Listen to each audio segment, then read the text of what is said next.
We're going to make some cauliflower Veracruz today.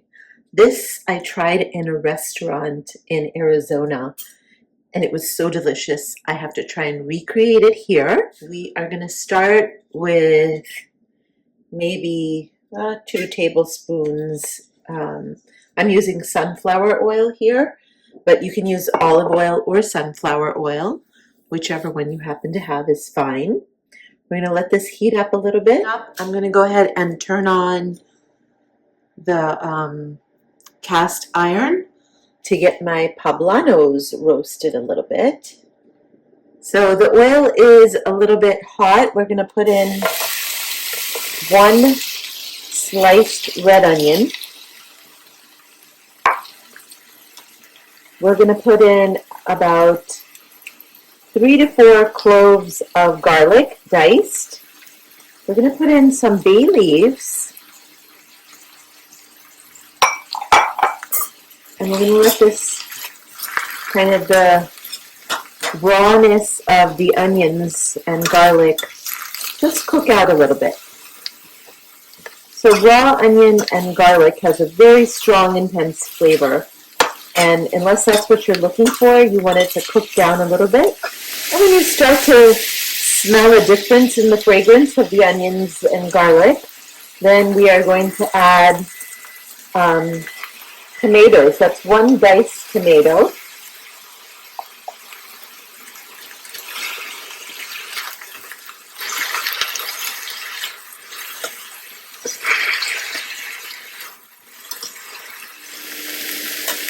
When you start to see everything cooking down a little bit, we're going to add a good tablespoon of tomato paste.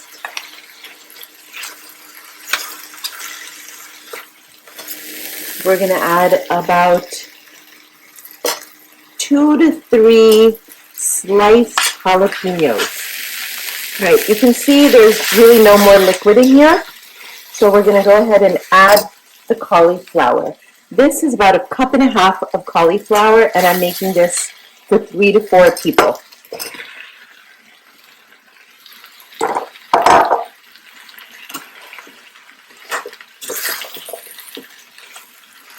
So you notice everything is still sizzling, and that's kind of important. That lets you know that the pan is hot enough and things are going well. I have not added salt to this yet so that the cauliflower does not release all of the water into the pan.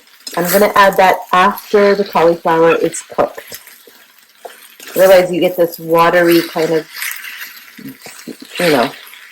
not so appetizing cauliflower. So I'm going to turn this down to low. I'm going to add 2 tablespoons of capers. I'm going to add about 3 tablespoons of sliced olives. And this is what gives the Veracruz flavor, the olives, the capers. I'm going to add a little bit of white wine later after the cauliflower tenderizes. So we're going to go ahead and let this cook. I'm going to cover this while it cooks on medium. Okay, let's see how it's doing. Nice. And you can smell all the flavors, the capers, the olives, the tomatoes, onions, everything smelling so amazing. Can you turn it on high again? We're going to add about 1 cup of white wine, whatever kind of white wine you like to drink. Don't add something because it's cheap. Add it because you like the flavor. Good ingredients make good food, so don't skimp. Let's go ahead and cover that. It's kind of on a medium-high right now. All right, when you start to see everything kind of cooking out a little bit, just check to see.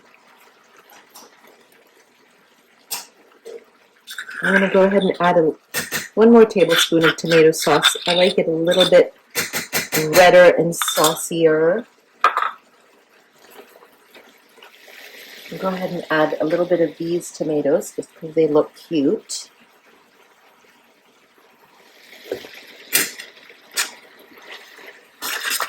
you start to see the sauce thicken up a little bit or evaporate, we're going to go ahead and add the salt. Perfect. Let's stab one of these and check to see if the cauliflower has tenderized.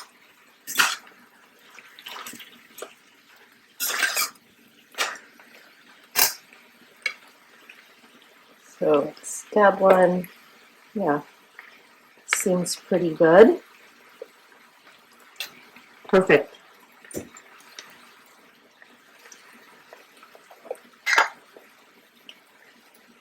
Let's add a teaspoon of salt.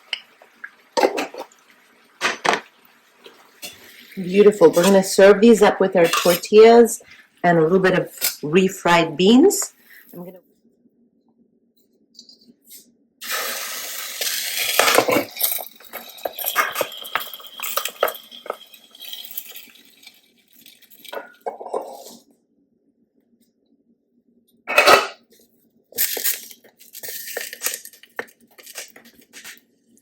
All right, you can start to see that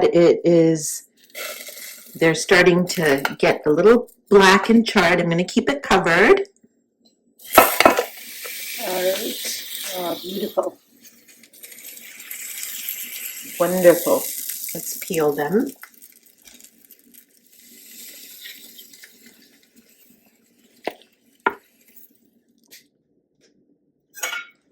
All right, we're going to take this poblano, peeled, cut it up into pieces, and add it to the Veracruz. Let's add it to the Veracruz, mix it up, and we're ready to serve.